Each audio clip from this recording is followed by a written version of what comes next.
Pour ne rien manquer, abonnez-vous maintenant. Les vraies voix Sud Radio, 17h-20h, Philippe David, Cécile de Ménibus.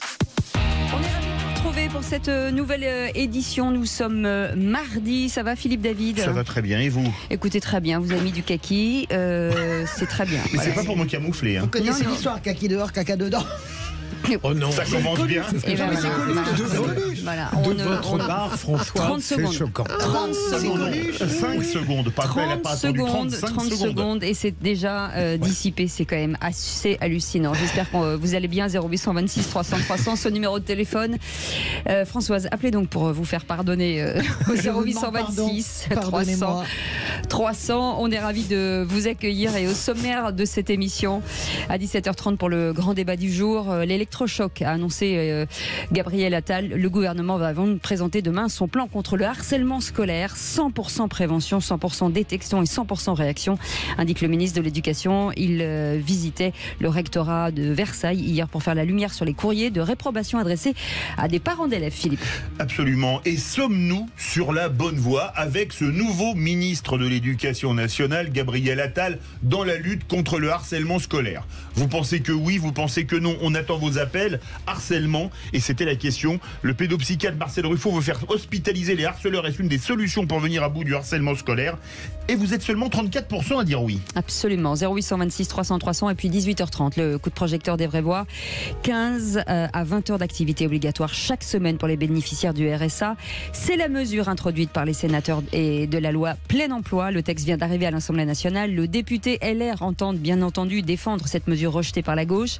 Les députés Renaissance défendent l'idée, mais veulent l'assouplir, Philippe. Et c'est pourquoi on vous pose cette question. Travailler quelques heures pour percevoir le RSA, c'est un moyen de réinsertion? C'est une reconnexion au travail? C'est une stigmatisation? Ou c'est du travail au rabais? Eh bien, pour le moment, c'est assez mitigé. Vous êtes 47% à penser que c'est du travail au rabais et 4% une stigmatisation. 33% une reconnexion au travail et 16% un moyen de réinsertion. Allez, 51% de négatif, 49% de positif. Allez. Venez vous exprimer au 0826 300 300. On attend votre avis jusqu'à 19h. Restez avec nous tout de suite. Les vraies voix jusqu'à 19h justement. Les vraies voix Sud Radio. Et c'est avec Philippe Bilger, nos invités du jour et vraies voix du jour. Ça va, Philippe Bilger? Très bien, ma chère Cécile. Bienvenue en tout cas Françoise Degault, éditorialiste Sud Radio et LCI. Bonsoir. Bonsoir Coucou les Françoise. amis. Voilà. Vous aviez un petit mot sur le kaki? Non, rien du tout. Je voulais juste remercier l'auditrice Virginie. Virginie qui a envoyé des chocolats et qui a bien précisé qu'il fallait qu'ils soient mangés en ma présence. D'accord. Voilà quelqu'un qui m'aime, ça me changera de l'ensemble de ce tour de table. Écoutez, comme on n'était pas convaincu que c'est parce qu'elle vous aimait, vous a laissé les goûter d'abord et on verra après.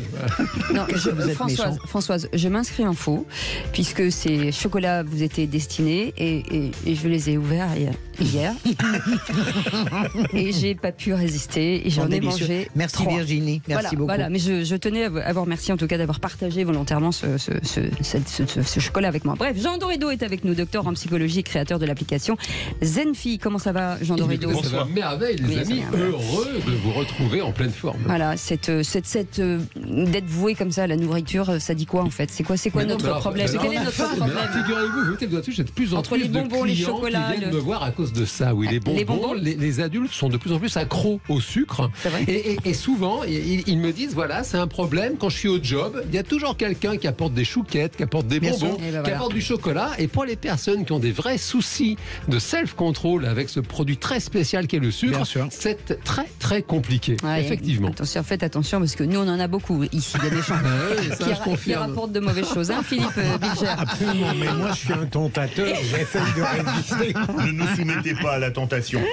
Ne nous laissez pas entrer en Et tentation. délivrez-nous du Ça a mal. changé. Et délivrez-nous du mal. Absolument, ouais, voilà. Mais ça, c'est Allez les impossible. amis, la messe est finie. 0826 300 300. Dans un instant, Eric de Bayonne sera avec nous. En attendant, vous nous laissez des messages et merci de nous les laisser écouter. Oui, bien le bonjour. Je m'appelle Antoine et je vis dans une charmante petite commune qui s'appelle Saint-Gély-du-Fesque en Occitanie. Cette charmante petite commune a un fournisseur d'électricité qui s'appelle la CESML, la coopérative d'électricité de Saint-Martin-de-Londres. Et voyez-vous, cette coopérative a verrouillé complètement son business, puisqu'il est complètement impossible de pouvoir avoir un autre fournisseur électrique. Il n'est pas possible d'aller chez un autre fournisseur, et tout simplement, si on voulait aller chez Total Energy, par exemple, eh bien c'est impossible. On ne vous laisse pas partir, et il est complètement impossible de s'abonner à un autre réseau électrique que celui de la CESNL. Et à l'heure où on cherche à faire des économies d'électricité, à faire jouer la concurrence, ça me paraît d'autant plus scandaleux et tout aussi illégal.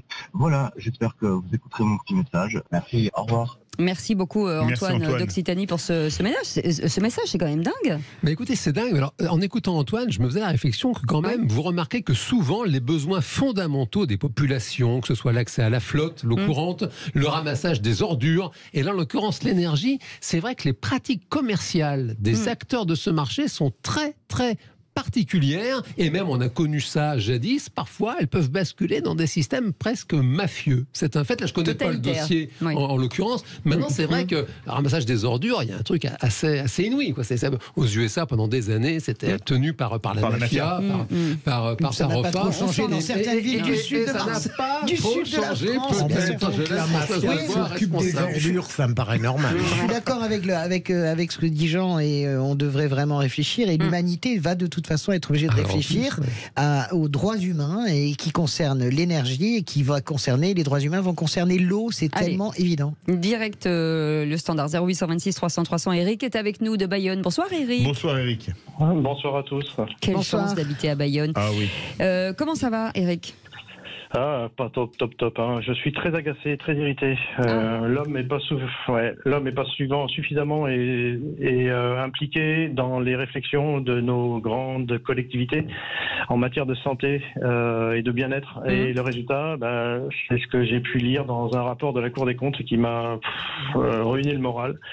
250 000 agents de la fonction publique absents à l'année dans les 3 fonctions publiques, des fonctions publiques territoriales, hospitalières et État qui sont malmenés d'un point de vue moral, d'un point de vue santé, avec des outils qui existent, des méthodes qui existent, mais les moyens mis à disposition sont insuffisants. Résultat, on a des chiffres qui ne font qu'augmenter. En matière d'absentéisme.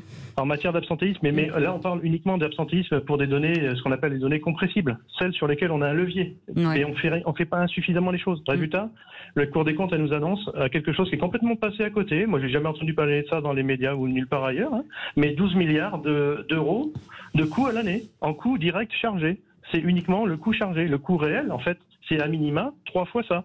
Donc on balance par la fenêtre 40 milliards d'euros, et on continue à regarder notre situation humaine et sociale se dégrader, et on sans rien faire. Quel gâchis, Eric. C'est insupportable. Philippe Bilger, je me rejoins, l'absentéisme non justifié ou chronique est un scandale. Alors non, c'est pas ce qu'il dit. Il dit pas du tout ça. Non, il parle de l'absentéisme lié au psychisme, à la façon dont les personnels sont malmenés chez les hospitaliers. Non, mais pas que. J'y crois moins, moi. Non, vous y croyez pas, mais c'est la vérité.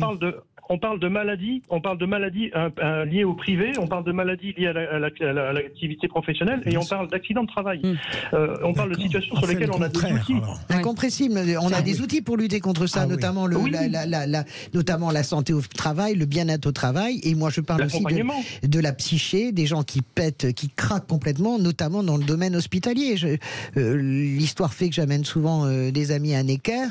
Je parle avec l'infirmière en chef du service d'hématologie. C'est pas possible. C'est 5 jours, 6 jours, 7 jours, 8 jours sans s'arrêter.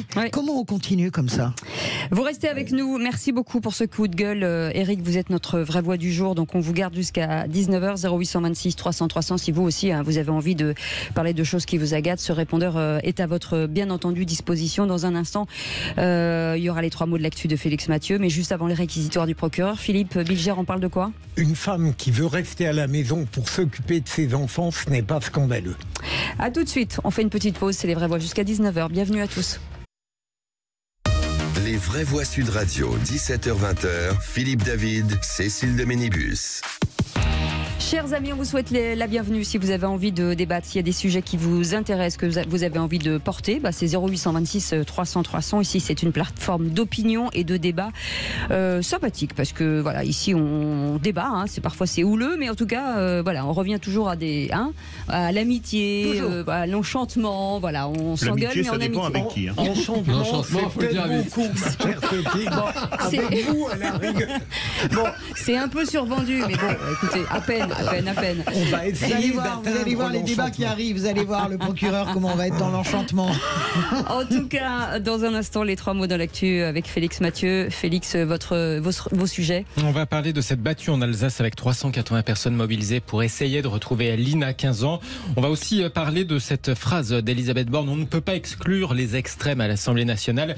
Et puis le conte de fées d'une vigneronne en Gironde. Elle croule sous les commandes depuis que, figurez-vous, Charles III a goûté sa production. Et en 3 mots, ça fait battue, extrême et conte. Allez, tout de suite, le réquisitoire du procureur.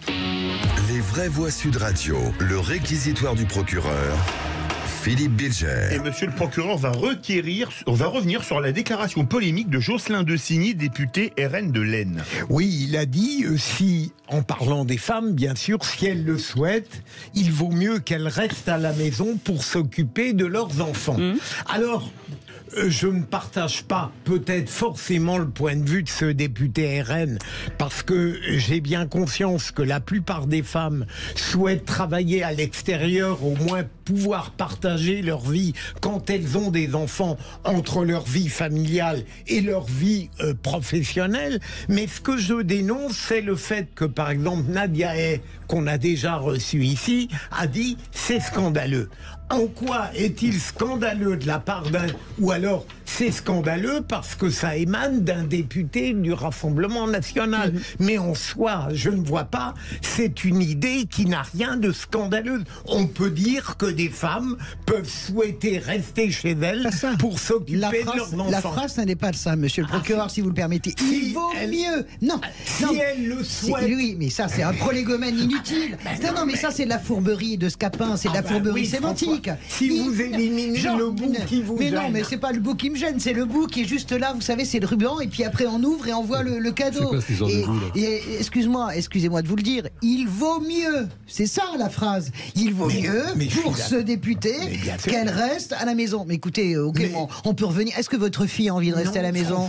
Est-ce que les nouvelles générations n'ont pas envie d'être...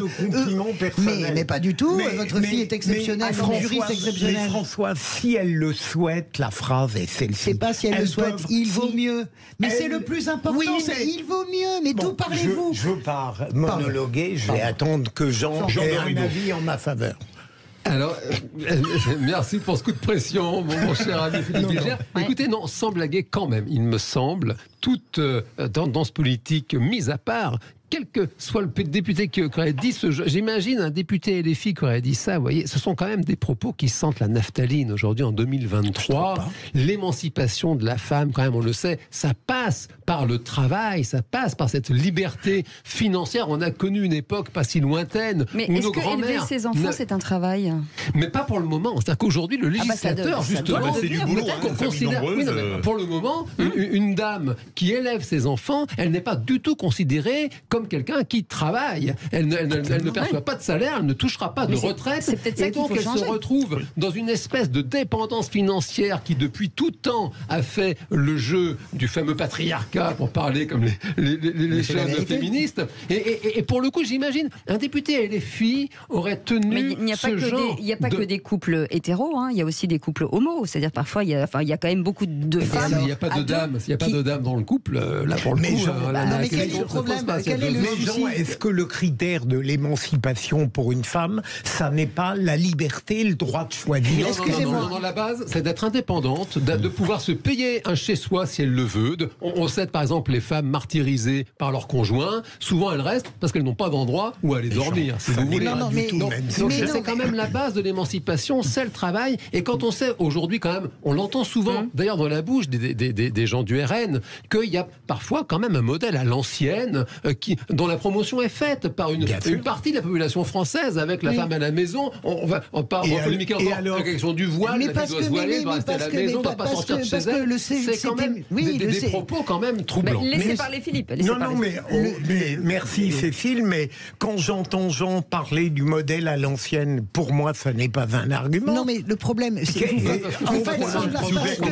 parce que la société française a évolué, la société mondiale a évolué, les femmes ont trouvé l'émancipation par le travail, les femmes ont trouvé l'émancipation par le droit de vote. C'était des choses qui n'existaient pas il y a encore 50 ans. Les femmes ne sont pas des sous-citoyennes. Elles ont besoin de se développer dans la société. Et moi, ce que j'entends dans la bouche du député Rassemblement National, ça n'est pas si elle le souhaite, c'est il vaut mieux, vous comprenez? On a le sentiment qu'on revient dans les années 40, mais le modèle pétainiste ne nous convient plus, en fait. Oui. Il faut bien quand même comprendre que vous dénaturez la phrase. Mais je ne la dénature pas. Vous prenez que ce qui vous arrange, si elle le souhaite. Mais il vaut mieux. C'est la phrase. Non, mais moi, je suis pas d'accord. Vous prenez un bout de la phrase. Que vous enlevez. Si elle le souhaite. Mais non, mais excusez-moi. Moi, je ne défends personne. Mais non, mais je dis juste que cette folie générale du c'était mieux avantisme, qui est ce courant général. Je lisais l'édito de Pascal Praud, par exemple, dans le journal du dimanche. Il parlait de son instituteur, monsieur Nicolaï, qui fumait 5 paquets de cigarettes par jour à son bureau. Écoutez, on va pas pleurer. Non. Allez, c'est bon. On a entendu les arguments des uns et des autres. Allez, tout de suite, c'est Félix Mathieu. Il tape au carreau. Pardon. Les 3 mots de l'actu. Les vraies voix Sud Radio. Et 3 mots dans l'actu qui sont battus, extrêmes et contre. 380 personnes mobilisées pour une battue en Alsace 3 jours après la disparition de Lina, 15 ans. Les recherches restent vaines et l'inquiétude grandit forcément à Saint-Blaise-la-Roche. Faut-il remettre en cause les vice-présidences de l'Assemblée nationale accordées au RN il y a un an? Réunion des différents partis en ce moment même. Tout nous sépare des extrêmes, mais on ne peut pas les exclure de nos institutions, répond Elisabeth Borne. Et puis le conte de fées d'une vigneronne en Gironde. Après des années un peu galères, elle croule sous les commandes depuis que le roi Charles III a goûté à son vin. Les vraies voix Sud Radio. Elle devait se rendre à pied de chez elle à la gare de Saint-Blaise-la-Roche en Alsace samedi dernier. Lina, 15 ans, n'a pas été revue depuis. Son petit ami l'attendait en gare de Strasbourg où elle n'est donc jamais arrivée. Le jeune homme a donné l'alerte. Depuis, l'inquiétude est au plus fort. La battue n'a rien donné encore aujourd'hui malgré la mobilisation de 380 personnes des environs. Bouleversé. Dans notre petite vallée, on ne croit jamais que des choses pareilles arrivent. Et pourtant, alors on fera tout ce qu'on peut et on espère encore toujours. C'est accidenté, il y a beaucoup de ruisseaux, d'étangs, de petits chemins, c'est hyper accidenté comme région. C'est de la moyenne montagne, mais super accidenté, beaucoup de forêts. Tout le monde s'entraide pour la même chose. C'est logique, elle a que 15 ans, c'est jeune. Des propos recueillis par Julien Sangel de l'agence France Presse. Est-ce que je peux donner mon sentiment que j'ai toujours l'impression de voir toujours les mêmes images, avec quasiment toujours la même conclusion, et ces heures et ces journées de battue qui ne mènent jamais à rien, ça me fait très très mal. Oui. Le deuxième mot, extrême, les chefs des différents groupes politiques se réunissent en ce moment même à l'Assemblée nationale. Réunion pour savoir s'il faut ou non remettre en cause les différents postes clés du Palais Bourbon après plus d'un an de législature en majorité relative. On s'en souvient, les vice-présidences de l'Assemblée accordées au RN notamment avaient été très critiqué. À gauche, le communiste Pierre Dharréville et le socialiste Arthur Delaporte, d'ailleurs, n'ont toujours pas digéré. On n'est pas très content de la manière dont ça s'est passé la dernière fois et la balle est dans le camp de la majorité parce que c'est eux qui ont la main sur l'organisation des choses. La position de la NUPES a toujours été claire depuis le départ. Cette position, c'est celle du refus et de l'indignation que siègent à la tribune de l'Assemblée des vice-présidents qui sont issus du Rassemblement national. Il y a un péché originel des membres de la majorité présidentielle qui ont voté pour des députés RN il y a un an. Le discours est différent à droite forcément pour Laurent Jacobelli du RN et Olivier Marleix d'LR. On a eu des 49.3, on a eu des sessions accélérées pour traiter de sujets importants. La réforme des retraites, par exemple, a échappé au débat parlementaire. Et demain, les oppositions devraient être muselées. Non, honnêtement, je ne peux pas y croire. Et si c'était le cas, croyez-moi, il y aurait un appel à un sursaut démocratique qui se ferait dans le pays. Je ne peux pas imaginer. On a réussi à trouver un bon fonctionnement. Tout le monde a réussi à travailler ensemble. C'était loin d'être gagné. Avec des vice-présidents issus de tous les groupes, qui sont des personnalités qui ont su acquérir un certain respect. En tout cas, la Première ministre a d'ores et déjà tranché lors d'une réunion devant les députés de la majorité tout à l'heure. Elisabeth Borne renvoie dos à dos les Insoumis et le RN, je la cite. Si tout nous sépare des extrêmes, ils représentent à eux deux un tiers de nos députés, donc on ne peut pas les exclure de nos consultations, de nos institutions. Troisième mot, conte de fées en Gironde, une vigneronne croule sous les commandes après le passage de Charles III. Et oui, il a suffi que le roi de passage à Bordeaux choisisse de goûter son Lussac Saint-Émilion lors de sa visite à Bordeaux. Charles III, le monarque écolo, sans doute attiré par son trophée de la vigneronne engagée 2023. L'ancienne travailleuse sociale a lancé une cuvée AOP depuis qu'elle a racheté ce domaine de 6 hectares, investissement réalisé en empruntant l'argent il y a 3 ans. Bonsoir Noémie Tannot. Bonsoir. Merci beaucoup d'être avec nous dans Les Vraies Voix sur Sud Radio. Alors vous en êtes à combien de commandes là depuis que Charles III s'est intéressé à votre production, à goûter votre vin ? Voilà, on en est à peu près à 200 commandes, donc c'est complètement incroyable. Bravo, c'est super. 200 commandes, c'est l'effet Charles III. Vous avez été surprise qu'il s'intéresse à ce que vous produisiez ? Écoutez, en fait, si vous voulez, j'ai trouvé ça incroyable vu de mon point de vue, mais c'est super parce qu'au niveau des vins de Bordeaux, on essaie justement de montrer la nouveauté qu'on propose. On imagine souvent que ce sont des vins qui sont très boisés, qui sont de garde, et en fait, je suis très fière de montrer qu'on peut faire des vins qui sont proches de l'environnement et qui sont buvables de suite, très agréables, fruités, donc c'est génial. Et c'est ça qui a fait la différence. Ça va vous aider un peu pour la suite, après 3 ans à pas trop vous payer vu l'investissement que vous avez réalisé ? Ah oui, là, je pense qu'on peut dire que ça va m'aider et on est très fiers. On a une toute petite équipe et on est en train de s'affairer pour répondre à toutes les commandes et en fait, on n'y arrive pas pour l'instant, donc on traite au fur et à mesure, mais c'est ça que ça va nous donner un coup de pouce incroyable. Moi, je dis bravo. Bravo Noémie. On peut vous poser une question. Vous aurez une cuveuse, Charles.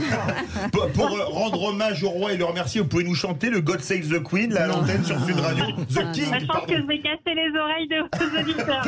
Excusez-moi, d'où viennent vos commandes en fait ? Est-ce qu'elles viennent du Royaume-Uni ou elles viennent du monde entier, du Commonwealth ? Écoutez, pour l'instant, elles sont très localisées. Alors au début, c'était très très local. Maintenant, du coup, c'est national. Et là, écoutez, je viens de recevoir un contact d'un journaliste d'Angleterre. Donc, je pense que ça va voyager. C'est génial. C'est voilà, Made in France. Excusez-moi, mais comment vous avez atterri dans Françoise, non, parce que le temps. Comment ça atterri là? Oui, malheureusement, on n'a plus le temps. Je suis désolée. Ça s'appelle Lussac Saint-Émilion. Voilà, si vous voyez Saint-Ferdinand. Voilà, et si vous voyez des commandes au nom de Philippe David, refusez-les bien entendu. Non, il n'est pas mauvais payeur. Pourtant, une vino. On vous embrasse. Merci Noémie Tannot. Et on est très fiers de vous. Allez, restez avec nous dans un instant. On va revenir sur cette information. Le gouvernement qui va dévoiler un plan de lutte contre le harcèlement scolaire qualifié par Gabriel Attal de véritable électrochoc. On en parle dans un instant avec notre invité. À tout de suite. Les Vraies Voix Sud Radio, 17h-20h, Philippe David, Cécile de Ménibus. Très très très contente de vous retrouver encore ce mardi avec Philippe Bilger qui est avec nous. On est content, Philippe. Ah, on est très content. Et vous avez bu de travers sur votre cravate. J'ai bu de l'eau, mais à force d'entendre parler de vin, il fallait que je boive. Et vous en avez mis partout, c'est bien. Oui, Françoise Degois est avec nous, éditorialiste Sud Radio LC. Comment ça va, Françoise? J'ai des bonbons de Bilger. Vous mangez des bonbons, d'accord. Jean Dorido, docteur en psychologie et créateur de l'application Zenfil, est avec nous. Je mange pas de bonbons. Vous tombez bien, on a 2-3 trucs à vous dire, bien entendu. Je sens qu'il va avoir un double rôle. Oui, absolument. Je suis chaud, là. Allez, ne quittez pas l'écoute. Allez, tout de suite, le grand débat du jour. Les Vraies Voix Sud Radio, le grand débat du jour. J'ai fixé la lutte contre le harcèlement scolaire comme la priorité absolue du ministère sous mon action. Ce fléau du harcèlement scolaire mérite des moyens pour le combattre, qui mérite une attention de l'ensemble de la société pour le combattre. Il faut former les enfants, les enseignants. Il faut créer des structures d'urgence, des places réservées pour que les victimes soient vite reçues. Il faut écouter les enfants. Ouais. En fait, on n'écoute pas les enfants. On dit souvent les enfants n'ont pas parlé. Les enfants ont parlé, on ne sait pas les écouter. Mais il ne faut pas négliger non plus le harceleur, ne pas les changer de collège, mais les mettre dans un établissement de santé pour réfléchir à pourquoi ils sont comme ça et expliquer pourquoi le harceleur harcèle peut aider la victime. Et donc l'électrochoc a commencé. Selon Gabriel Attal, le gouvernement va présenter demain son plan contre le harcèlement scolaire. 100% prévention, 100% détection, 100% réaction, indique le ministre de l'Éducation nationale. Il visitait le rectorat de Versailles hier pour faire lumière justement sur ces courriers de réprobation adressés à des parents d'élèves, Philippe. Hospitaliser des harceleurs pour réfléchir sur la cause de leur comportement, c'est ce que proposent certains pédopsychiatres comme Marcel Ruffo. Alors qu'est-ce que vous en pensez? Est-ce que c'est une des solutions pour venir à bout du harcèlement scolaire? Et pour le moment, vous dites non à 63%. Et notre invité pour en parler, Serge Effez, est avec nous, pédopsychiatre à l'hôpital de la Pitié-Salpêtrière. Bonsoir, merci d'être avec nous. Bonsoir. Bonsoir. Juste avant de revenir vers vous, forcément, nos vraies voix sur cette proposition, en tout cas de Marcel Ruffo, de l'hospitalisation. Est-ce que finalement, durcir les gestes, ce que continue à faire Gabriel Attal, quand on regarde tout ça, est-ce qu'on est sur la bonne voie, Philippe David? Trois idées extrêmement rapides, ma chère Cécile. D'abord, je comprends qu'on a un ministre qui fait des choses, alors j'espère que cette espèce de volontarisme se traduira dans la quotidienneté. Deuxième élément, j'avoue que je suis un peu surpris par cette volonté de psychologiser, de psychiatriser les petits ou les moins petits qui commettent des harcèlements. Et troisième élément, j'avais naïvement toujours pensé que ce type de comportement peut relever de l'éducation parentale ou bien d'une forme d'éducation scolaire, et que ça ne relève pas, que c'est quelque chose qui appelle une œuvre de longue haleine mais purement éducative. C'est la politesse qu'on apprend. Françoise Debois? Moi je ne suis pas d'accord avec Philippe, je pense que ça relève de l'éducation, mais quand on est harceleur, monomaniaque, obsessionnel sur une victime, une proie, ça veut dire qu'on a soi-même aussi probablement besoin d'être suivi. Je ne sais pas ce qu'en dira Jean Dorido et Serge Effez, mais moi c'est important de prendre les deux faces de la pièce. Je ne suis pas du tout dans l'idée que la victime est moins importante que celui qui commet ou celle qui commet le harcèlement. Mais je pense que le harceleur, comme tout être humain, a aussi le droit d'être soigné si on est dans une forme d'obsession grave. Voilà. Moi, je pense que c'est pas idiot du tout. Jean Dorido. Alors sur le sujet, d'abord, quand même, on ne peut que se féliciter que l'actuel ministre de l'Éducation nationale fasse du harcèlement, la priorité, parce que le harcèlement, c'est quand même un vrai problème, et on l'a vu, hélas, récemment, c'est un problème environ 1 million de personnes. Oui, les sénateurs, à une époque, avaient fait une étude, et on envisage qu'un élève sur 10 en France est ou a été à un moment donné de son expérience scolaire victime de harcèlement. Donc ça, c'est une très bonne chose. Ensuite, la question de la cause, Marcel Ruffo pose cette question, c'est évidemment la bonne question. En revanche, j'aurais tendance quand même à m'éloigner d'une réponse comme ça immédiate, comme il le fait en suggérant d'envoyer des harceleurs dans des systèmes spécialisés, parce que c'est pas tant le problème des harceleurs que le problème des suiveurs, le harcèlement scolaire. C'est-à-dire qu'il y a un effet de meute, si vous voulez, il y a une psychologie du groupe qui s'installe, et c'est ce qui crée le cœur du problème, qui est ce qu'on appelle en anglais le victim blaming. C'est-à-dire qu'en fait, vous avez un système scolaire jusqu'à maintenant, on l'a vu encore récemment avec des lettres absolument odieuses, inadmissibles du rectorat, où on explique finalement que c'est la victime le problème. Et on arrive à ce truc complètement ubuesque, où finalement, il est demandé à la famille de l'enfant harcelé, est-ce que vous pourriez pas peut-être partir, changer d'établissement, parce que personne d'autre ne se plaint, et pour cause, parce que les autres harcèlent. Allez, Serge Effez est avec nous, un pédopsychiatre à l'hôpital de la Pitié-Salpêtrière. Est-ce que les harceleurs peuvent aujourd'hui avoir des circonstances atténuantes?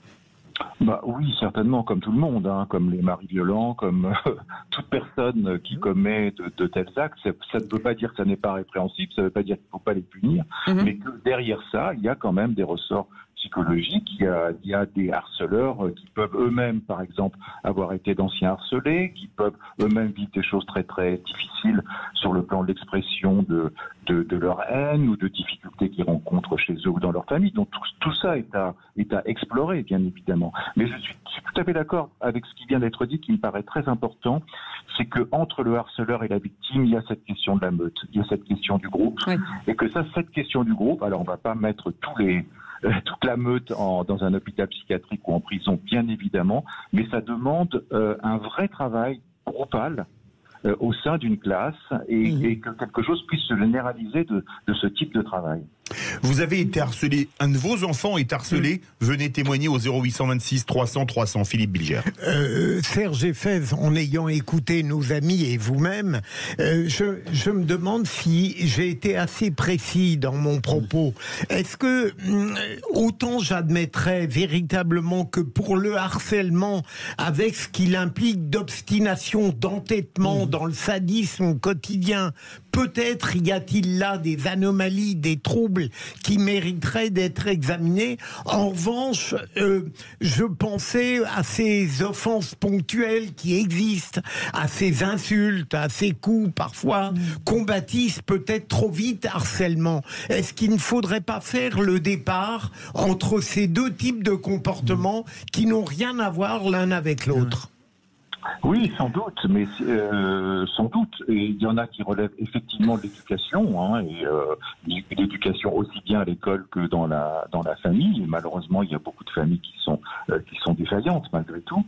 Et un autre qui relève plus de je veux dire, le sadisme chez un enfant, ça pose toujours question. Un enfant n'a aucune raison d'être sadique. Si un enfant est sadique, c'est que lui-même a vécu ou a subi un certain nombre d'éléments qui l'ont conduit à ça. Alors, on ne peut pas dire a priori qu'un enfant est mauvais, et surtout qu'un enfant n'est pas rattrapable, qu'il n'est pas soignable. Mais est-ce qu'un enfant harceleur, jusqu'à un certain point, se rend compte de ce qu'il fait ? Alors pas toujours. Pas toujours, parce que lui-même a clivé peut-être ses émotions, que lui-même n'a pas accès à ses propres émotions et que donc il n'a pas accès aux émotions de l'autre.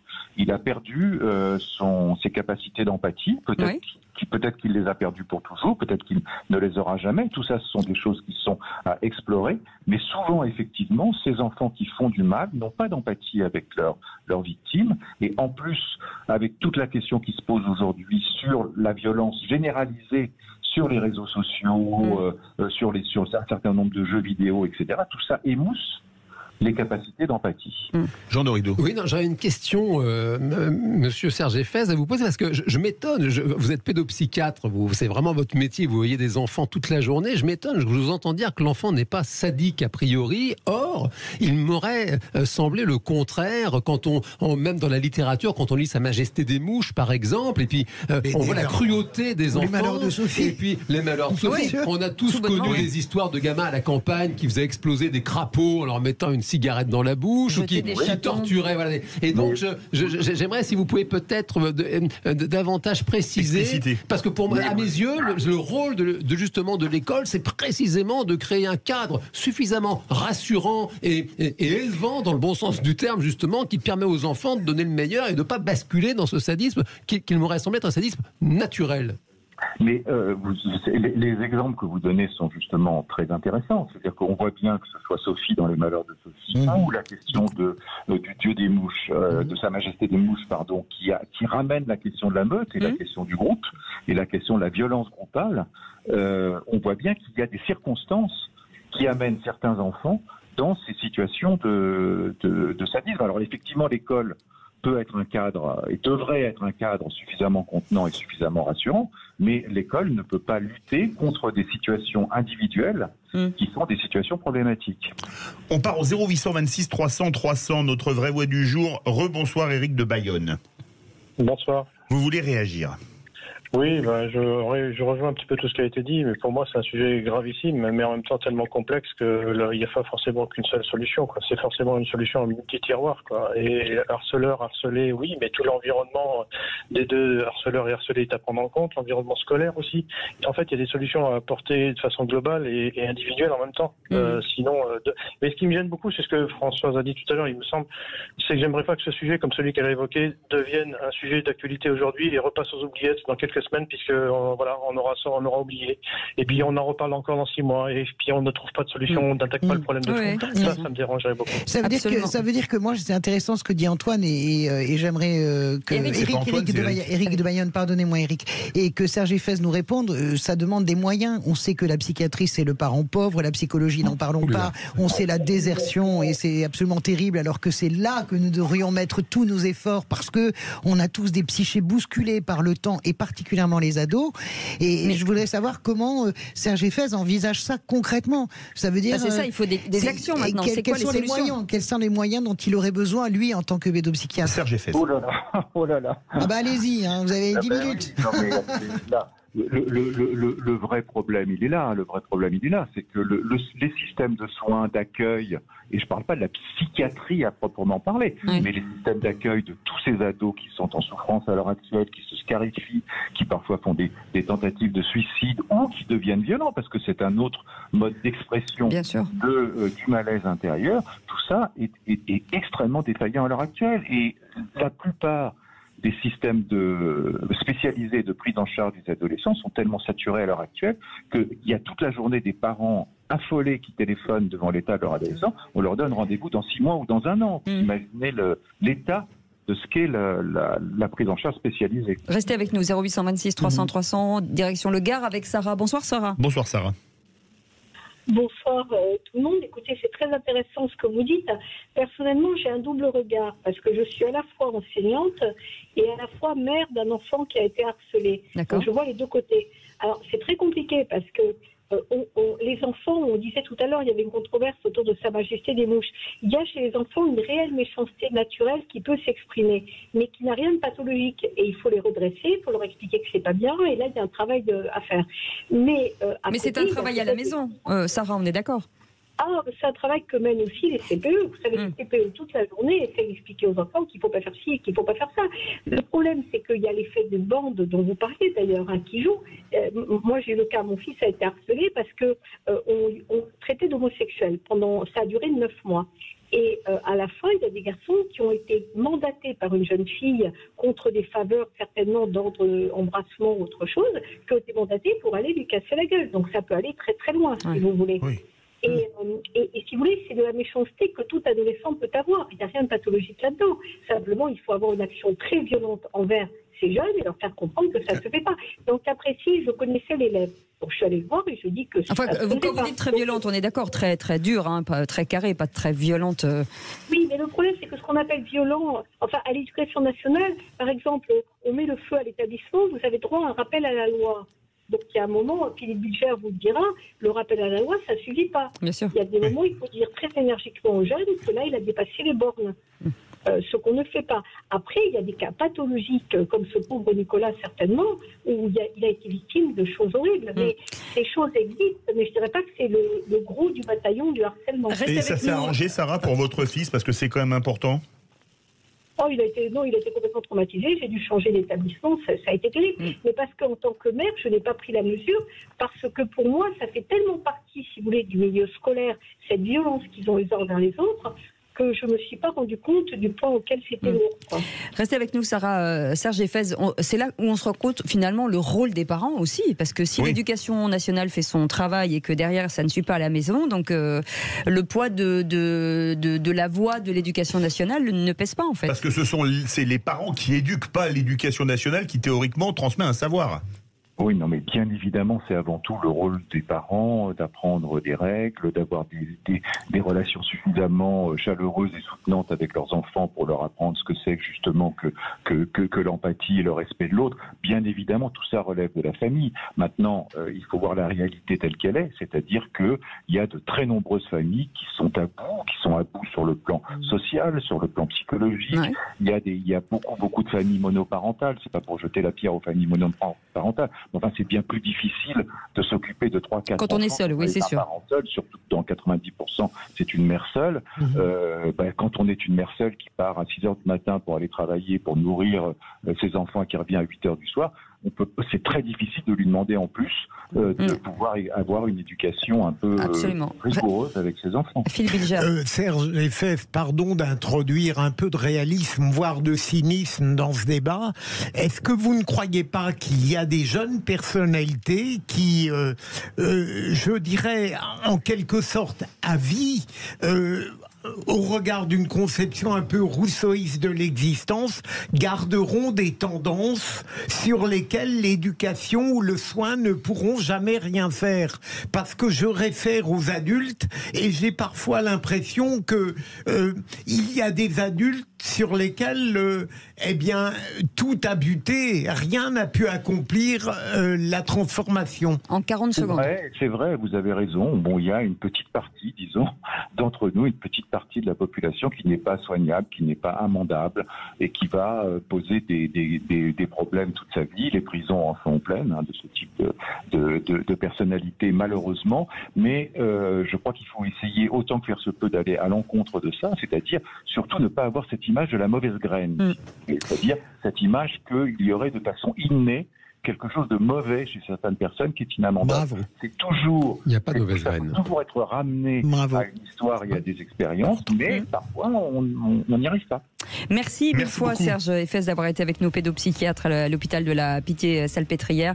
Un sujet dont on traitera encore, puisque ça n'est pas terminé. Dans un instant, le quiz de l'actu. Et vous voulez savoir ce qui s'est passé hier dans ce quiz de l'actu? Écoutez.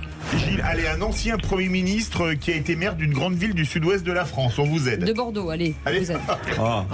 Allez. Non, c'est moi le Bordelais, je peux répondre. Il s'appelle Alain. Je suis Bordelais. Allez-y, Juppé, oui, il l'a dit dans le casque. Bonne réponse. On n'est pas aidé. Eh ben, dis donc, ça a eu du mal à venir. En attendant, le vrai quiz de l'actu, c'est dans un instant. À tout de suite. Philippe David, Cécile de Ménibus. 17h52, vous l'attendez ce moment, vous attendez ce moment de la mauvaise foi, de c'est moi qui vais gagner, qui l'a dit. Donnez-moi des points, sinon je fais un caprice. Voilà, donnez-moi les réponses. Allez, surtout, tout de suite. non, surtout Cécile de Ménibus, arrêtez de favoriser votre petit chouchou Gilgère. Ça sert à rien, ça vous rapportera rien. Elle est très équitable. Vous savez ce qu'on dit? Je suis alignée sur Philippe Bilger. Vous êtes aligné, ouais. Et Philippe, il me voilà, c'est ça. Préjudicie assez régulièrement. Lui, il y en a causé pour la fait des préjudiciés. Mesdames et messieurs, c'est la préjudicitude. La mauvaise foi vient de rentrer dans ce studio. Tout de suite, le quiz de l'actu. Les vraies voix Sud Radio, le quiz de l'actu. Vous avez demandé la mauvaise foi, ne quittez pas. Éric de Bayonne, bienvenue, notre vraie voix du jour. Éric, on vous rappelle rapidement la règle, comme ça me permet de la rappeler à nos amis vraie voix. Vous répondez en premier à la question, vous êtes prioritaire jusqu'au moment où derrière, bon, allez, chacun fait ce qu'il veut. On ne touche à rien. Allez, on démarre. Qui c'est qui l'a dit? Après la visite de Charles III, je n'ai pas envie d'aller parader avec des gens qui mangent du homard. Sandrine Rousseau. Non. Plus jeune. Si je puis me permettre. Louis Boyard. Bonne réponse de Françoise Degois. Louis Boyard. Bravo. Qui c'est qui l'a dit? Je ne comprends pas pour quelle raison on va dépenser de l'argent public pour faire en sorte que les marges des grands groupes pétroliers ne soient pas touchées. Éric. Mélenchon? Non. Non, presque. C'est pas Bompard. Non. C'est Coquerel, Éric Coquerel. Alors Corbière. Ouais, un demi-point, parce que ça craint. Non, mais vous le méritez, ma chère Françoise. Corbière, il est pour vous. Il les connaît bien. Donc 2-0. Je les connais bien à droite aussi, malheureusement pour vous. Qui c'est qui l'a dit, mon cher Éric? Les classes moyennes portent le pays, mais sont toujours les éternels oubliés en matière d'aide. Ça doit être... Marine Le Pen. Non, ça doit être un LR. C'est Retailleau. Un ancien. Un ancien LR, mais qui est revenu. Normandie. Non. Ah mais non, c'est Xavier Bonne Bertrand. réponse, il a été plus rapide. Le geste était très clair. C'est Xavier Bertrand. Qui c'est qui l'a dit sur une taxation européenne sur les plus financés, les plus fortunés pour financer la transition écologique? Je souhaite que ce débat ait lieu. Ah oui, je sais. Non, moi je sais pas, je vois pas. Je l'ai vu, c'est pas Véran, non, c'est Olivier Bruno Le Maire. Mais c'est Gabriel. C'est ministre de la transition écologique. Mais qui c'est? Béchu. Cette espèce de Dan. C'est un festival. Je vais reconnaître. C'est un festival. Non, mais c'est lui, cet Anne Batté, là. Tu me regardes avec un air, là, entre deux airs. T'es jaloux, en fait. Vous êtes jaloux. Admiratif, tout simplement. Allez, on n'avance pas. S'il vous plaît. Qui c'est qui? Bah oui, si je peux en placer une. Éric, qui c'est qui l'a dit sur le plan de la planification écologique d'Emmanuel Macron? Vous avez compris quelque chose, vous? C'est excellent. Regardez ce prix, l'Oscar de l'interprétation, c'est pour moi. Mais vous le tenez bien d'ailleurs. Ouais, vous ne savez pas? Non, je vois pas. Non. Jean-Luc Mélenchon? Non. Bah, Ségolène Royal? C'est l'autre. L'autre côté. C'est Marine Le Pen. Bonne réponse de Françoise Degois. Je dis avant. Vous l'avez dit avant? Oui, mais vous êtes tourné vers Françoise. Un petit point quand même. Il faut qu'il ait un point. Arrêtez de parler. Mais alors, regardez-moi. Oh, donc un point, il faut bien au moins que vous ayez un point, mon cher Qui Jean. l'a dit? En France, dès qu'on se retourne, il y a la possibilité d'être aidé à un moment. Il faut arrêter de pleurer surtout. Voilà. Oh, ouais, Éric. Non. Il a été ministre à l'époque et il a été élu dans l'Oise. Il s'occupait des sous. Non. Ah mais c'est Éric Woerth. Voilà. Dans l'Oise. Bon, Éric, allez, la der des der, ou encore une, allez. Éric, écoutez bien. Qui c'est qui l'a dit? Dès le premier jour de ma nomination, j'ai fixé la lutte contre le harcèlement scolaire comme la priorité absolue du ministère. Bravo, Éric. On l'avait. Non, je sais. Oui, Qui je sais, c'est qui l'a dit? Elle est pas facile sur la taxe sur les carburants. Qui peut imaginer que Bruno Le Maire cache des lingots d'or et des valises de billets? Alors, c'est une députée. Ah mais c'est non, c'est pas Yael Braun-Pivet, c'est pas Aurore Berger, c'est mais je sais bien, c'est la nana de Renaissance. Son prénom est Maude. Mais Maude Bréjon. Elle a été plus rapide. Non, elle a dit Bréjon. Non, j'ai dit Bréjon avant. Écoute, arrête. Regardez-le. Arrêtez. Alors, attendez, j'ai déjà écrasé le match. Excusez-moi, Éric, qu'avez-vous entendu? Vous avez entendu la voix de Philippe ou la voix de Françoise? Franchement, là, c'était un Capharnaüm. Merci, Éric. Je pense qu'il a dit Philippe. Dans Capharnaüm, il y a. Si ça sonne un peu pareil. Françoise. Allez, je vais être honnête, c'est Françoise qui l'a. De toute façon, j'ai écrasé ce match de toute ma superbe. Non, mais on s'investit pas, Jean et moi. Allez, bon, en tout cas, moi j'ai envie de dire, Éric, quand même, vous avez été formidable. Bravo. Éric, on est méga fiers de vous. On est avec vous à fond, à fond. Est-ce qu'on peut rappeler les scores? Absolument pas.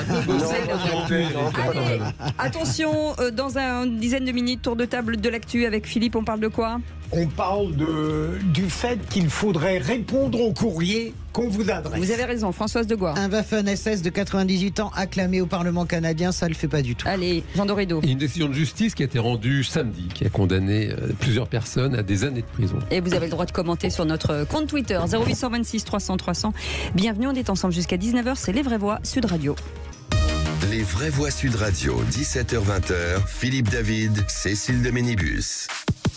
Dans ce film du jour, nos acteurs principaux sont Philippe Bilger, Françoise Degois, Jean Dorido. Il change de rôle assez régulièrement. Jean Dorido dans le rôle du docteur en psychologie. Voilà. Non mais c'est des docteurs Jekyll et Mr Hyde, hein, parce que vraiment, alors là il y a le gars normal, le psychologue, et puis il y a le fou en liberté, mais Françoise vous ne le voyez pas. Degois dans le rôle je ne peux pas parler, mais je vais parler quand même. Bien si, on a le droit de parler. Et là, Philippe Bilger dans le rôle du sage. Et voilà. Sage discipliné, qui ne triche jamais. Qu'est-ce que c'est? Le rôle du faudeur. Oh là là là, la droite, c'est la droite manipulatrice incarnée par Philippe Bilger. La droite réaliste. A parlé. La droite, maladroite. La grande timonière a parlé. Alors, on y va quand vous voulez. On y va? Allez, on y va. Le top clic. Les Vraies Voix Sud Radio, c'est le top clic. Et c'est avec Félix Mathieu. Et les autorités sanitaires sont accusées de banaliser l'alcool dans une campagne de prévention pour les jeunes. Oui, pourtant l'intention était tout autre. Sur les affiches, on peut lire par exemple boire aussi de l'eau si on consomme de l'alcool, c'est la base. Raccompagner tes potes s'ils ont trop bu, c'est la base. Autre affiche, garder un œil sur tes potes en soirée, c'est la base. Ou encore, allez, une dernière, ne pas insister si tes potes ne veulent pas consommer, c'est la base. Le tout avec des photos de jeunes en train de faire de la fête et de boire. Donc, en gros, cette campagne a reçu une avalanche de critiques sur le thème.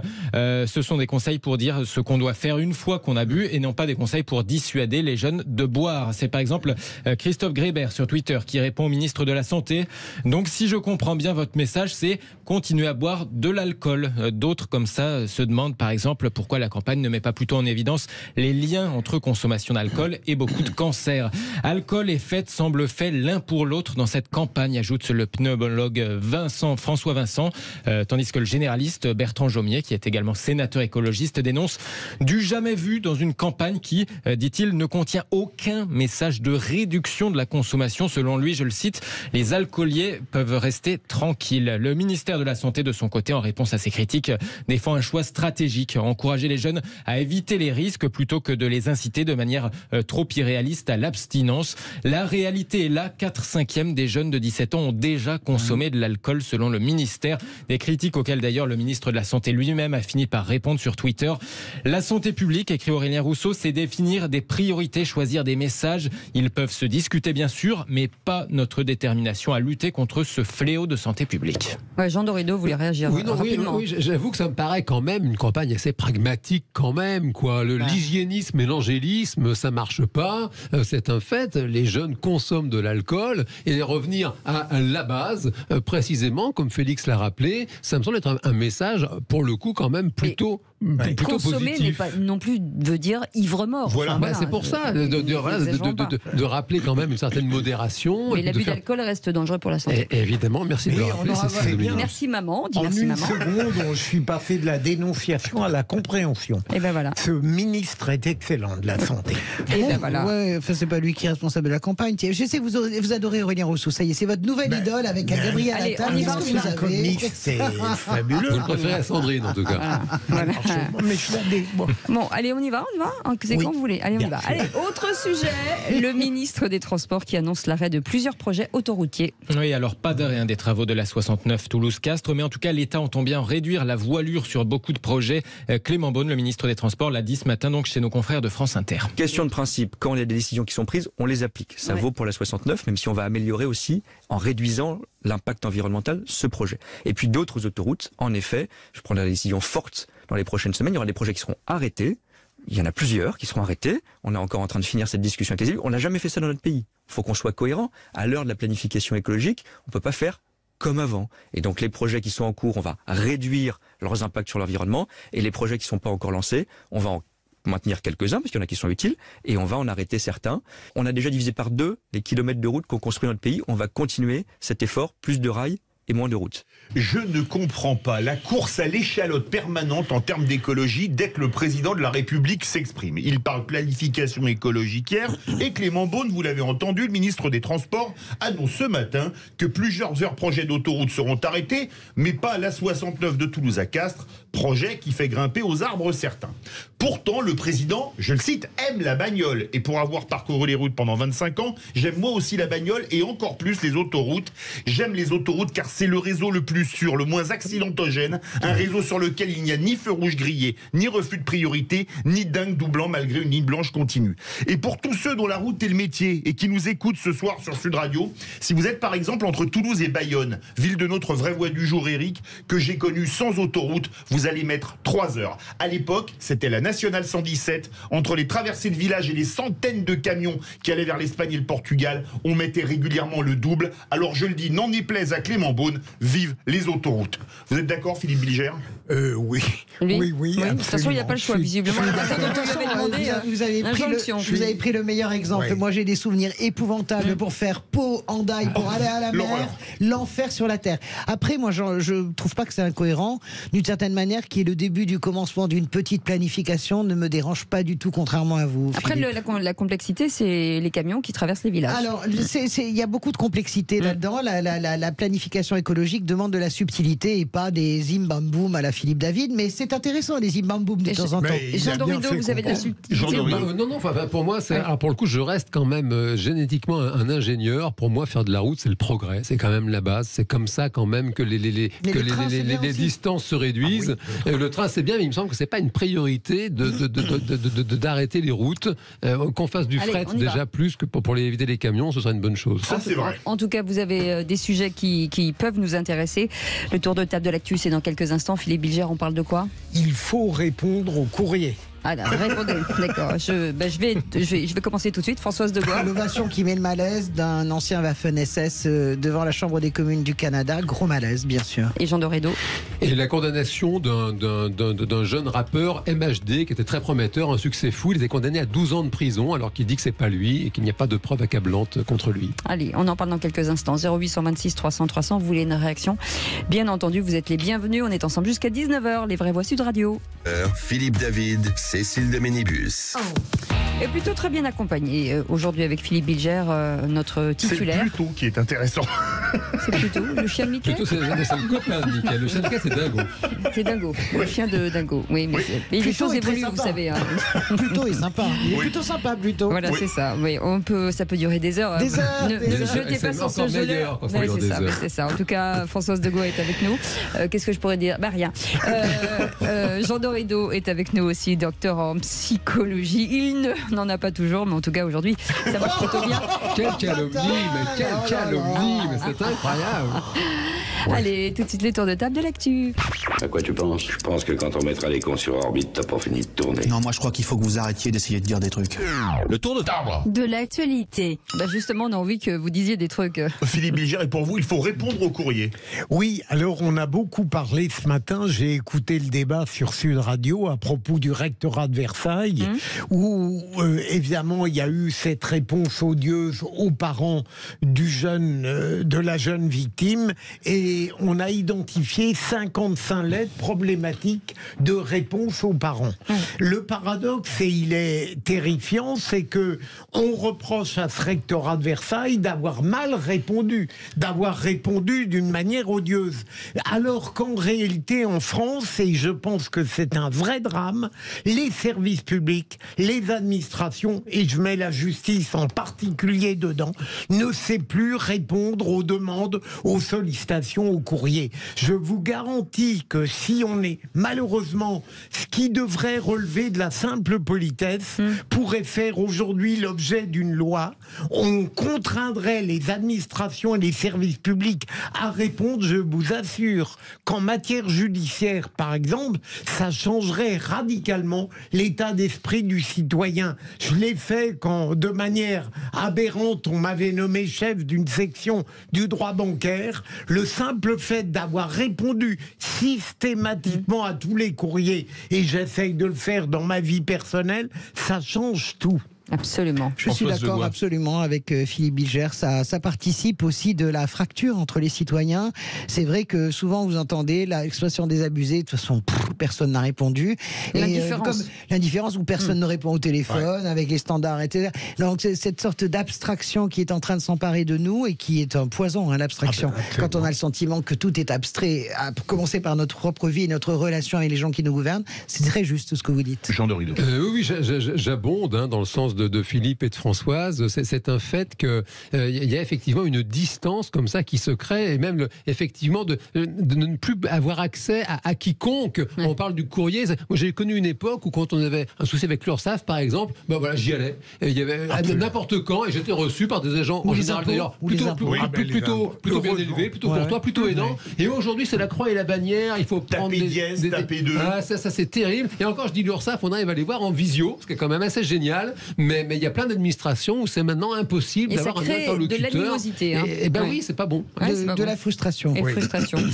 Françoise Degaut voulait revenir sur cette séquence. L'image qui a fait scandale, c'est la Chambre des communes du Canada qui salue unanimement un soi-disant héros ukrainien, une figure de la Waffen-SS. Oui, c'est comment est-ce qu'ils ont pu se faire piéger à ce point, comment est-ce que le protocole n'a pas passé en revue l'ensemble des invités. Yaroslav Unka, c'est quelqu'un qui s'est battu pour l'indépendance de l'Ukraine. Il est ukrainien exilé au Canada, mais il est d'abord soldat de la Waffen-SS. Je rappelle que quand on s'engage dans la Waffen-SS dans les années 40, en 39, lui, avec Adolf Hitler, c'est par idéologie. On n'est pas simplement un soldat de troupe.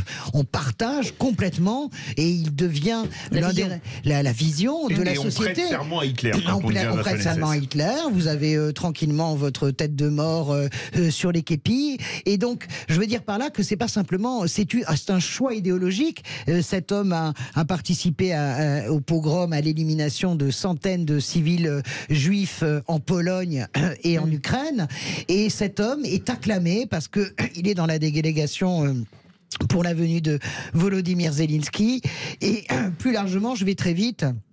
Je dis que je suis très gêné, vous voyez, parce que je ne veux pas donner le moindre point à Vladimir Poutine. Son argument de la dénazification de l'Ukraine pour entrer en guerre est odieux. Je tiens simplement à dire que voilà où ça mène, que nous ne parlions pas de la réalité de l'Ukraine, que nous ne parlions pas d'un des fondements idéologiques de l'Ukraine, l'adoration pour cette espèce d'ordure de Stepan Bandera, ce héros nationaliste qui en fait était un collaborateur zélé des nazis. Voilà où ça mène d'ouvrir les micros au bataillon Azov, les présenter comme des héros qui résistent à l'agression russe, qui est ignoble, mais ce sont des gens qui pulsent véritablement le néonazisme. Voilà ce qui me gêne dans ce qui est en train de se dérouler depuis 2 ans. C'est que nous ne pouvons pas mettre des bémols, parce que si nous mettons des bémols, nous donnons le sentiment de donner raison à Poutine, qui est un satrape, et il est hors de question de lui donner le moindre raison, mais j'ai le sentiment que le débat est complètement biaisé, et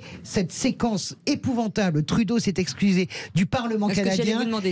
Oui, il s'est excusé. Ça démontre vraiment toute l'aberration de notre façon de traiter l'information. Ouais.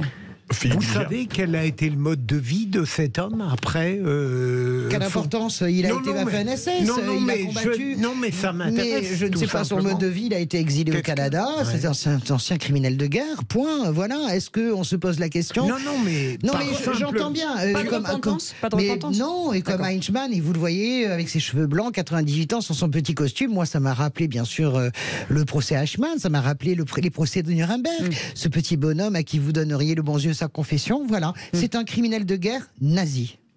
Oui, je vais 1000 fois dans le sens de Françoise, et alors vraiment naïvement je tombe de l'armoire que ce genre de situation soit simplement possible. Ça paraît complètement ahurissant, et pour autant ça rappelle, il y a un très très bon livre, le prix Renaudot une année, à la recherche de Joseph Mengele. Oui, extraordinaire, il était nazi. Et en fait, quand vous lisez ce bouquin qui est très bien documenté, qui est un vrai livre d'historien, vous réalisez qu'en fait il y a énormément de criminels de guerre, mais en fait qui ont vécu, mais vraiment toute leur vie sans être inquiétés le moins du monde, avec même parfois des postes à haute responsabilité dans les fonctions publiques. Nous ne parlons pas des collaborateurs avec Papin, bien sûr.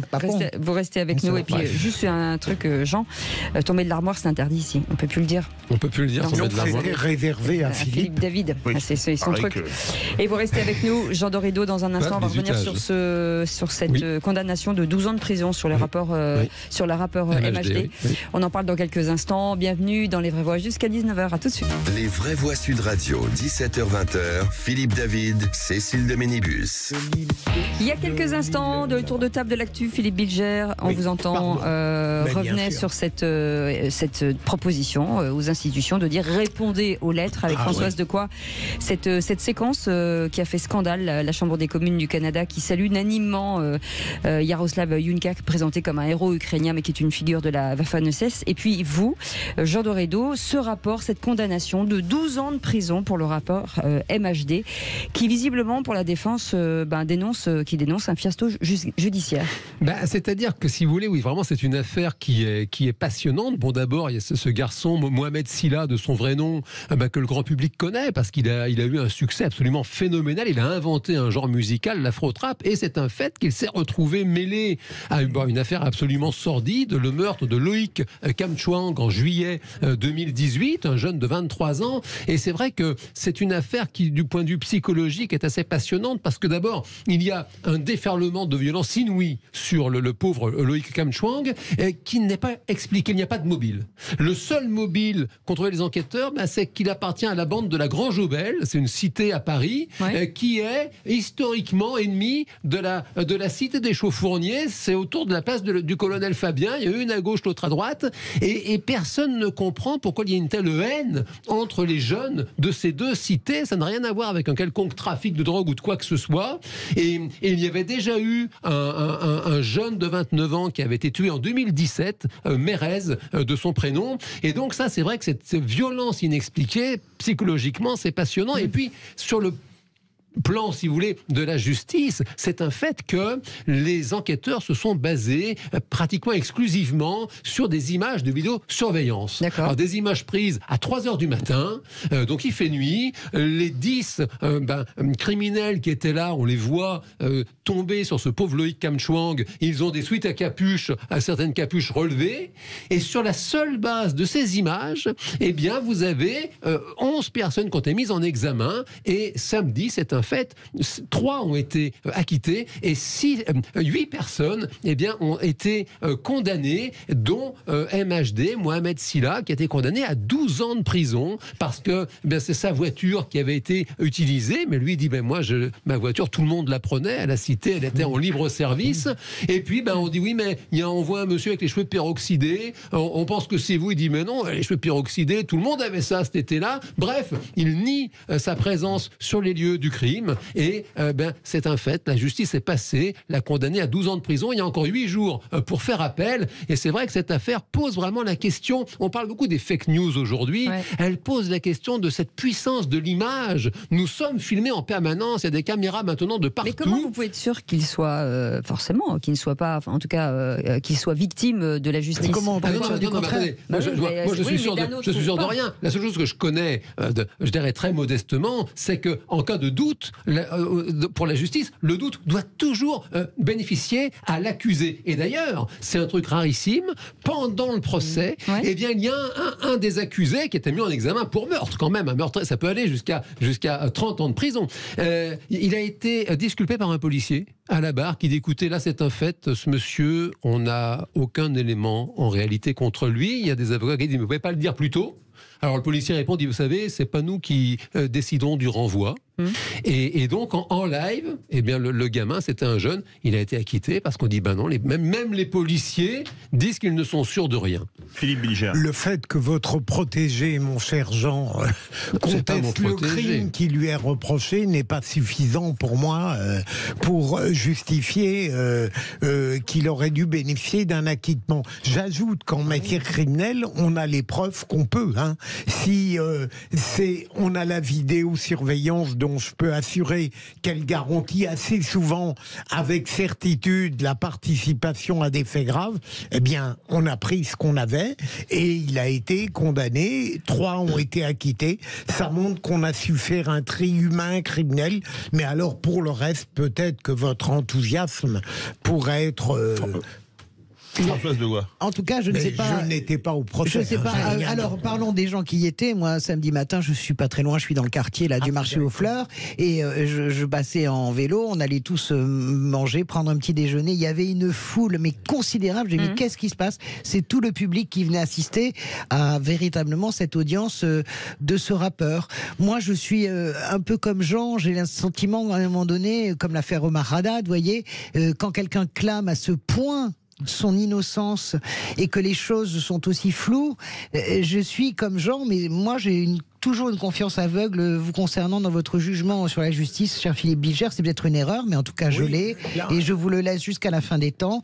Si vous dites que c'est fondé, eh bien écoutez, je vous écoute. Il y aurait plusieurs témoins. Non, mais je vous écoute, c'est bien. Mais le fait que des accusés protestent tout au long de leur vie, de leur innocence. Non, mais ça j'ai bien compris. Ça n'est pas le signe de Non, mais c'est les deux. Vous avez raison. Je mettais les deux. J'ai le sentiment que les preuves semblent assez légères. En réalité. Et puis pardon, c'est quand même troublant. Je veux dire, le fait qu'un accusé clame son innocence comme ça, sans broncher, mais c'est quand même très rare. Mais c'est quand même rarissime. Pour moi, il est coupable. Ah bon? Mais la question se pose quand même de plus en plus. Elle se pose quand même, Philippe. On va faire le procès au Maradette. C'est exceptionnel. Dommage, on ferait partie pour quelques-uns. Je suis d'accord. Bon, enfin, en tout cas, c'est un talent du rap. En tout cas, c'est passionnant d'avoir deux chroniqueurs comme... Non, mais sans rire. C'est vraiment formidable de parler des arrêts qu'on ne connaît pas. Eh ben, vous restez. Il est méchant, mais vous avez vu, avec l'œil qui frise, Non, mais vous êtes un procureur général, un avocat général. Je suis trop gentil. Vous êtes un avocat général. Qu'est-ce que vous auriez dit dans pareil cas? Mais si je connaissais le dossier, si j'avais entendu les débats, peut-être aurais-je été vers votre avis, ma chère Françoise. Non, j'ai pas d'avis, moi, j'ai pas d'avis. J'ai que des émotions. C'est pas la faute d'Emmanuel Macron. Non, mais j'ai que des émotions. Avec la justice, on ne rend pas la justice. Françoise Degois, s'il vous plaît, dans un instant, notre coup de projecteur des vraies voix, 15 à 20 heures d'activité obligatoire chaque semaine pour les bénéficiaires du RSA. C'est la mesure introduite par les sénateurs à la loi plein emploi. On va en parler dans quelques instants. Patrick Vignal est avec nous, député des Renaissance de l'Hérault. Bonsoir, merci d'être avec nous. Bonsoir. Juste avant cette pause, est-ce que les allocataires du RSA profitent-ils du système selon vous? Vous savez, les gens qui sont au RSA, ils ne veulent pas y rester. Par contre, je pense qu'il y a peut-être une minorité qui est au RSA et qui fait du black. On en parle dans quelques instants. 0826 300 300. Vous voulez réagir? Vous êtes les bienvenus. On est ensemble jusqu'à 19h. Les vraies voix Sud Radio, 17h-20h, Philippe David, Cécile de Ménibus. Il paye. Et pour nous accompagner... joueur, il m'a dit dimanche, il paye. Dis donc, Philippe... c'est chaud. C'est chaud sur le plateau. Si vous mettez Patrick Vignal en plus, on est mort. La Macronie, c'est fou quand même, c'est dingue. Non, mais c'est un faux macroniste en fait. Bienvenue, en tout cas sur Sud Radio, bienvenue dans Les Vraies Voix avec Philippe Bilger qui est avec nous, Françoise Degois et Jean Dorédo, docteur en psychologie. Allez, tout de suite, le coup de projecteur des Vraies Voix.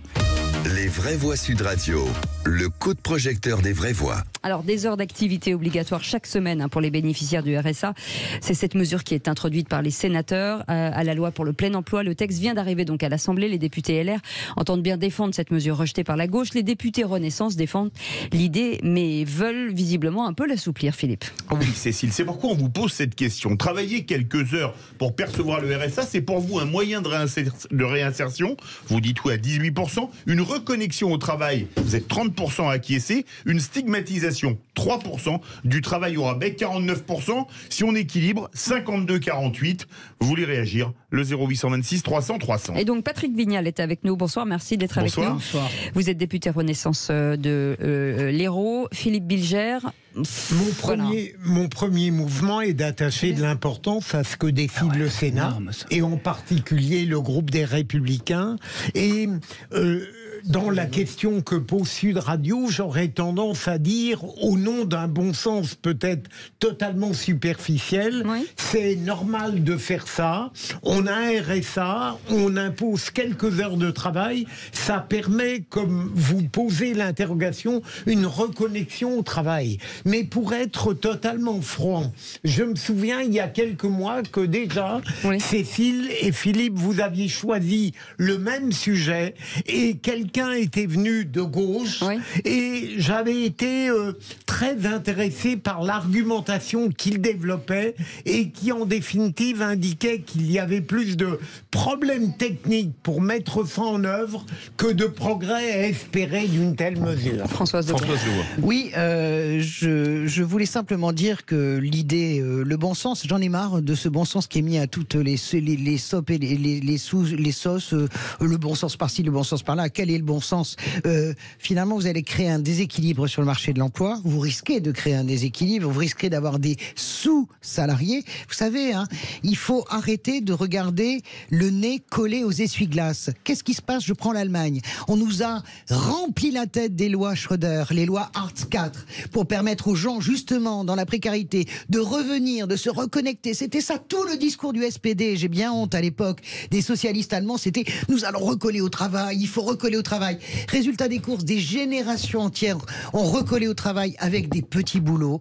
Eh bien, ces générations n'ont pas résisté à l'inflation, à la crise du Covid, et l'Allemagne est en train de bondir à 20% de précarité. Donc moi, je suis contre cela. Pourquoi? Parce que nous ne pouvons pas créer des sous-salariés. Moi, je suis chef d'entreprise. L'effet d'aubaine, il est là.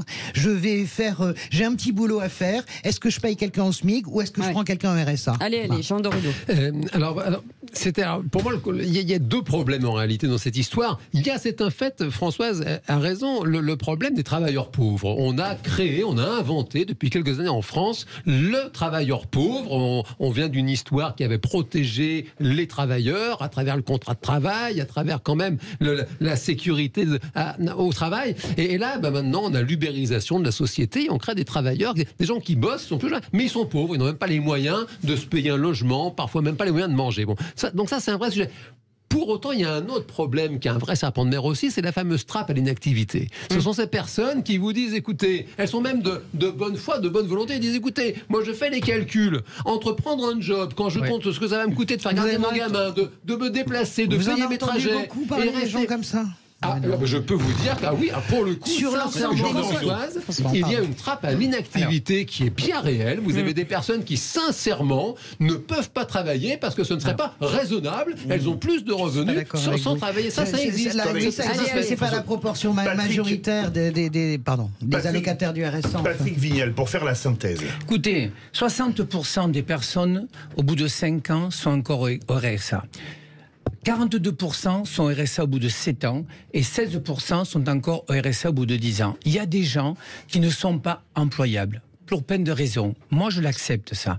Et je rejoins Françoise Degois. L'idée, c'est pas de prendre quelqu'un au RSA à 600 €, le faire bosser. L'idée, c'est de donner des moyens aux personnes qui sont loin de l'emploi. Vous savez, je suis dans une région, l'Occitanie, où on a du mal à trouver de l'emploi. Et moi, cher monsieur, je ne compte pas voter une loi. On va faire traîner une mère de famille avec 3 gosses qui s'en sort pas, aller travailler dans un supermarché pour faire 15 heures par semaine. Ça fait 60 heures par mois pour 600 €. Ce n'est pas ça la loi.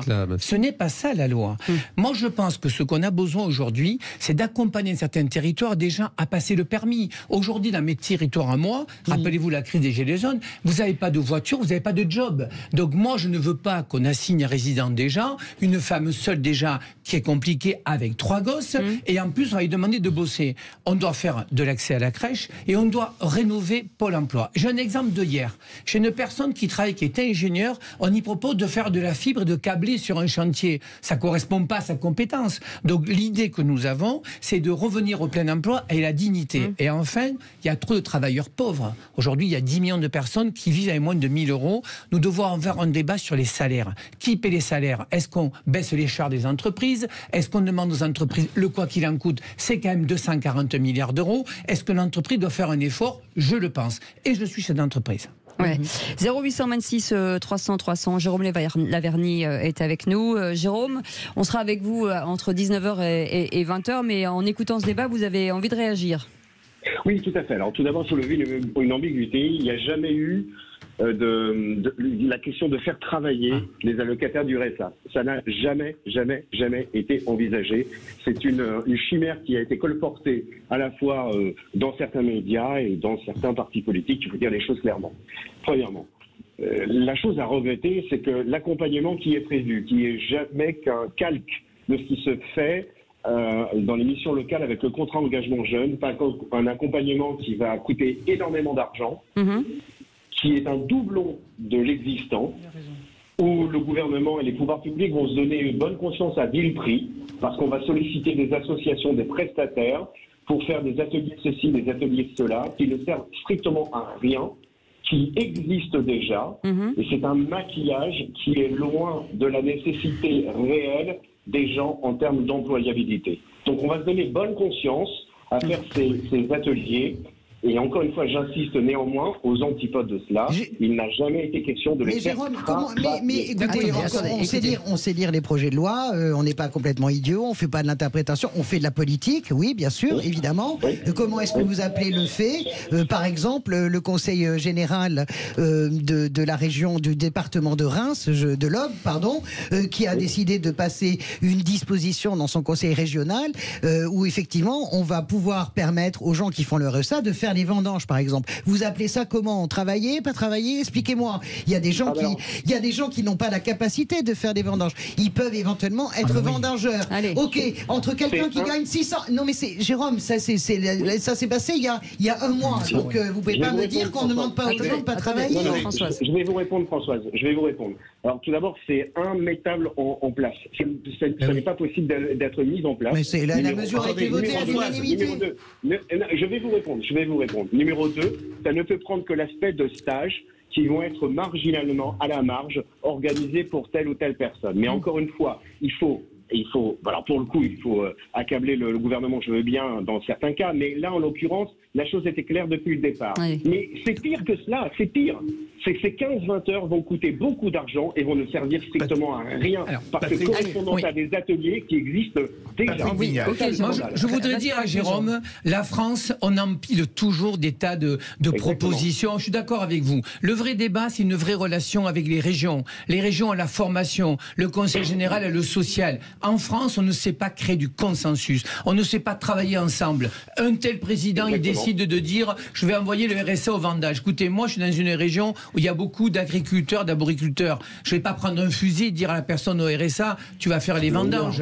Le vrai débat, moi ce qui m'intéresse, c'est de muscler le pôle emploi. Ce qui m'intéresse, c'est d'avoir des formations intelligentes, poussées sur le long terme. Sinon, je serais d'accord avec vous, ça ne sert à rien les effets d'annonce. Mais je trouve que là, France Travail, 4 milliards d'argent seront donnés. Est-ce qu'en France, on pourrait parler de parcours professionnel? Encore une fois, je le disais, moi je parle des femmes parce que j'en ai beaucoup dans ma circonscription qui sont seules avec 3 gosses en bas âge. Je ne vais pas demander d'aller faire le vendage, de laisser ces gamins tout seuls. Je préfère qu'elles construisent leurs gamins. Donc si vous voulez, je pense que, et on va le voir avec cette loi, on va essayer que chacun ne prépare pas 2027 parce que moi je ne vous cache pas que je me lève des fois le matin, j'ai honte de faire de la politique. Parce que ça me fatigue des fois. Si Françoise, je le dis, laissez-moi parler, je le dis. Bon, on n'a pas tout fait. La gauche, attendez, la gauche n'a pas tout fait non plus. Le vrai débat aujourd'hui, c'est on est à 7% d'emploi. Moi, j'ai des hôteliers, j'ai des EHPAD, des crèches qui demandent à avoir des gens. Mais moi, j'aimerais qu'on puisse faire des formations valorisantes avec des progressions de carrière. On part au 0826 300 300 avec Éric de Bayonne. Qu'est-ce que vous en pensez?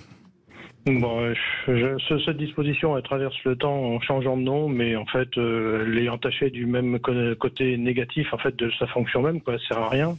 Ça ne règle aucun problème. Ça n'est pas entre choisir entre couler et surnager et respirer une fois sur 3, ça, je vois pas où est l'évolution. Donc, c'est insupportable. En soi, ça ne règle pas le problème. C'est encore une fois, on s'attaque à la forme, pas au fond. Alors, et ça s'installe dans la durée. Est-ce que ce soit Jérôme Laverny ou que ce soit vous, est-ce que finalement des gens qui sont au RSA depuis longtemps, il faut réamorcer de toute façon la pompe, il faut peut-être découvrir des nouveaux métiers, est-ce que dans l'entreprise il y a peut-être quelque chose à trouver quand même, parce que c'est ça aussi, il y a plein de gens qui ont une mésestime d'eux depuis des années au RSA, mais on en fait quoi? Il faut bien qu'on les aide. Il y a 40% des métiers, cher Eric, qui vont changer dans l'avenir. Il y a une révolution, le numérique, l'intelligence artificielle. Donc moi je pense qu'il y a des gens, et je le dis, qui ne sont pas employables, et ceux-là, on doit la solidarité. Mais c'est une petite partie. Après, il y a des gens qui veulent retrouver la confiance. Vous imaginez, vous êtes resté 10 ans au chômage. Vous avez l'impression que vous n'existez pas. Et donc, pour ces gens-là, il faut qu'on soit capable de les accompagner, de faire du coaching, de leur redonner envie de faire les choses. Après, Eric, vous dites que c'est de la pommade. Vous avez une meilleure solution? Moi, je suis preneur, cher Eric. Vous savez, Eric, moi, c'est dur de vous entendre parler comme ça parce que vous dites ça sert à rien. Vous savez, le 1er août... Non, mais vous survivez, vous surnagez... Mais heureusement, survivre. Le 1er août, tous les Italiens, il y en a 1,5 million, ont reçu sur leur SMS, sur leur portable, jetable, etc., une simple phrase disant, à compter de ce jour, votre RSA, parce que c'est le même qu'en France, c'est 534 €, n'est plus versé. Ça a été le désespoir. Pour des centaines de milliers de gens, 534 €, c'est un désespoir. Et c'est la bouée. Donc, moi, je veux bien qu'on dise, voilà, c'est l'État-providence, mais soyons fiers de notre modèle. Oui, mais il faut trouver des solutions aussi. Mais vous avez des gens qui finiront leur vie au RSA, parce qu'il y a des gens, et Patrick a raison de rappeler pourquoi le revenu universel a été imaginé par des chercheurs américains il y a 30 ans, justement pour pallier la révolution industrielle. Mais est-ce qu'on peut éviter de baisser les bras et de dire qu'il y a des gens qui finiront Mais j'ai pas dit ça, je dis absolument pas ça. Non mais pardon, mesdames, messieurs, je vous entends parler de revenu universel, Françoise Degois. Là, pour le coup, on est aux antipodes du revenu universel. Justement, c'est tout le contraire.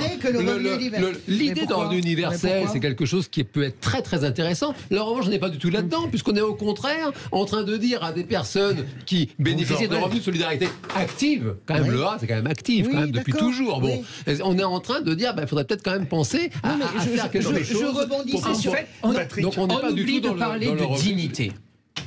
Vous pensez que les Français, tous, ils ont envie d'aller tous à la CAF au Resto du Cœur pour manger le soir ou faire les poubelles des supermarchés pour bouffer? On est d'accord. C'est votre majorité qui est au pouvoir, non, mais Françoise, depuis 15 jours, il y a 30 ans de lâcheté politique. On prépare les services publics. Arrêtez, écoutez, Françoise. On va pas recommencer le débat. J'ai fait le quinquennat d'Hollande. Oui, alors, on les a soutenus. Le quinquennat d'Hollande, au moins, il a maintenu les acquis sociaux. Allez, Philippe Bilger. J'ai bien aimé la manière dont vous concevez les dispositions qui devraient arriver. Comment, à votre avis, peut-on faire pour éviter qu'elles se dégradent dans ce qu'a dénoncé Françoise? Les effets d'aubaine. Vous savez, moi, je pense qu'aujourd'hui, et vous l'avez dit, on est une société d'ubérisation. On est allé dans une personne où on paye plus de charges sociales, où on est auto-entrepreneur, où on a son véhicule. On ne s'est pas rendu compte. En fait, cette société nous amène dans le mur. Cela dit, quand même, ce qui se passe aujourd'hui, on n'a jamais eu un chômage aussi bas. On n'a jamais eu aujourd'hui des entrepreneurs qui cherchent des gens. Écoutez, moi, je viens de récupérer un gamin guinéen qui a traversé la Méditerranée. Ce gamin, il a un contrat d'alternance. Il va montrer sa boulangerie et demain, il va exister comme entrepreneur. Moi, ce que je voudrais, cher Philippe, c'est que les gens, on leur redonne la foi, la confiance au personnel politique et la confiance à l'entreprise. C'est quand même mieux quand vous levez le matin, vous avez un job, vous avez l'impression que vous existez. Petite intervention de Jérôme Laverny et ensuite on y va. Allez-y, Jérôme. Je persiste et je signe. Ce qu'il y a de plus grave, c'est que ces ateliers de 15-20 heures, non seulement ne servent à rien, mais vont coûter très cher. Jérôme, excusez-moi. Moi, j'ai des femmes, grâce à la région, elles ont passé le permis. Grâce au permis, elles ont trouvé un job. Elles sont sorties de leur cité, de leur ghetto. Ne me dites pas que ça sert à rien. Il y a plein de gens qui, grâce au contrat d'alternance, s'en sortent. Vous pourriez me parler des salaires qui sont trop bas, je serais d'accord avec vous. Mais ne me dites pas que ça sert à rien. Sinon, vous avez quoi comme solution? On est preneur. Existe déjà, avec des dispositifs qui existent déjà. Là, il va y avoir des prestataires qui vont être payés pour faire ces foutus ateliers qui vont venir en doublon à ceux existants. Alors là où je suis d'accord avec vous, c'est qu'il y a des associations d'insertion qui se sont mis plein la poche, qui ont fait passer. C'est pour ça qu'on crée France Travail. Non mais écoutez, on fera du ménage. On va pas repartir sur les chiffres du chômage. Moi je veux bien qu'on affiche 7%. À quel prix? Schroeder a affiché 7%. Cameron a affiché 7% en Grande-Bretagne. C'est mieux que 10%. Mais regarde le résultat, t'as 20% de pauvres. Enfin, ça sert à rien d'enfermer les gens dans des petits boulot sans aucune augmentation et aucun horizon. Allez, merci beaucoup Philippe Bilger, merci Françoise de Gois. Absolument. Allez, s'il vous plaît. Françoise de Gois, merci beaucoup Jean Dorédo, docteur en psychologie, merci beaucoup Patrick Vignal d'avoir été avec nous, député Renaissance de l'Hérault, et merci Jérôme Laverny, merci Eric de Bayonne. Jérôme Laverny, on vous retrouve dans un instant, on va parler emploi avec des possibilités, avec des métiers rares, et c'est bien aussi d'en parler. À tout de suite.